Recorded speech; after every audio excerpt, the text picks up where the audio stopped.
Hello and welcome to my channel म्यूजिबिलिट। आज हम करने वाले हैं sonnet 30 by William Shakespeare. Let's see about the poet. William Shakespeare English playwright थे, पोएट और एक्टर थे।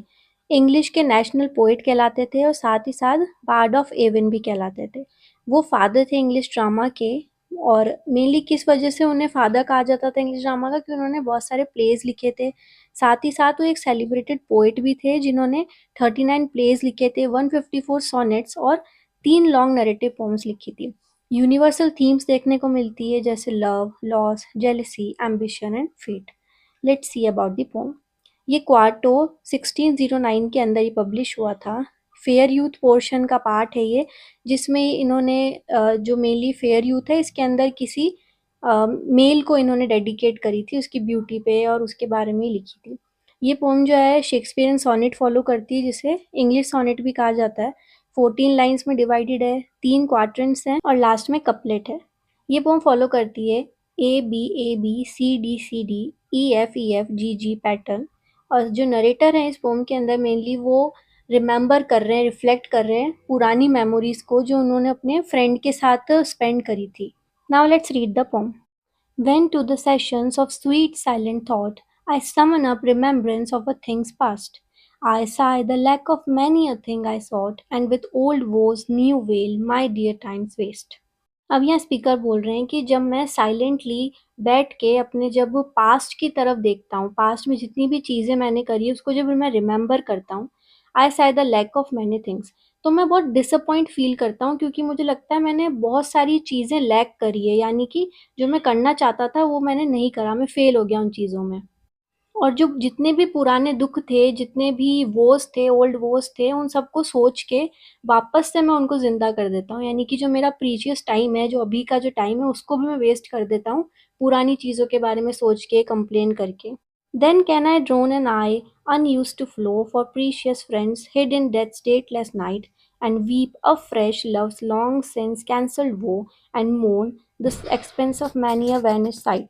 अब यहाँ पे वो अपने जो पुराने दोस्त हैं उनके बारे में सोच के बोलते हैं कि क्या मैं जो है मेरे जो आँसू है वो इतनी आसानी से आते नहीं है, लेकिन जब भी मैं अपने पुराने दोस्तों के बारे में सोचता हूँ और जिनकी अब डेथ हो चुकी है, वो मेरे साथ नहीं है, तब मैं उनकी बातें सोचकर, उनके बारे में सोचकर बहुत ज़्यादा मेरी रोने की इच्छा होती है।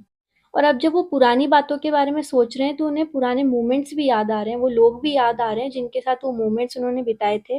और वो कह रहे हैं कि अब ये आँसू भी इतने फ्रेश हो रहे हैं, मतलब क्यों? क्योंकि वो लोग तो अब जा चुके हैं, वो बहुत साल पहले की बात थी, लेकिन अब जो वो पुरानी मेमोरीज़ वापस से रिफ्रेश हो रही है, तो वो लोग भी उन्हें वापस से याद आ रहे हैं और वो जो आँसू हैं वो फिर से उनके लिए बह रहे हैं। Then can I grieve at grievances foregone, and heavily from woe to woe tell over the sad account of moan, which I knew pay as if not paid before.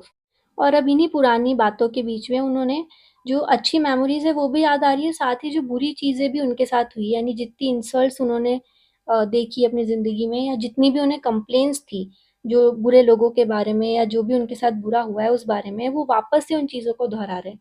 और जब वो दोहरा रहे हैं, कंप्लेन कर रहे हैं, तो वो चीज़ें वापस से उतनी ही बुरी लग रही है, उतनी ही पेनफुल लग रही है जितनी कि पहले लगती थी।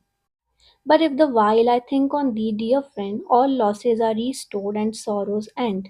लेकिन अब वो यहाँ पे जब कपलेट के अंदर एक थोड़ा पॉजिटिवनेस दिख रही है और एक होपफुलनेस दिख रही है, जब वो कहते हैं कि लेकिन अब जब मैं अपने पुराने दोस्तों के बारे में सोच रहा हूँ जो मेरे साथ नहीं है, तो जब भी मैं उनके बारे में सोचता हूँ तो दुख से ज़्यादा मुझे खुशी का एहसास होता है। ऐसा लगता है कि जो कुछ मैंने खोया था वो वापस मेरे पास आ गया। और ये सब सोच के जितने भी दुख थे, जितनी भी सॉरोज़ थे और जो भी उनके मन के अंदर कंप्लेंट्स थी, वो सब खत्म हो जाती है उनके दोस्तों के बारे में सोच के। तो इस पोम के थ्रू स्पीकर मेनली बताना चाहते हैं कि हम लाइफ में कितना भी आगे बढ़ जाएँ, कितना भी अच्छी-बुरी चीज़ें हमारे साथ हो जाए, लेकिन मेमोरीज़ ऐसी चीज़ है कि हम जब भी उन्हें रिविज़िट करेंगे, हम उतना ही सॉरो फ़ील करेंगे और उतनी ही हैप्पीनेस भी फ़ील करेंगे। यहाँ ये पोम खत्म होती है। आपको कैसी लगी ज़रूर बताना, and if there is something I need to change in my interpretation then please let me know. Thank you so much.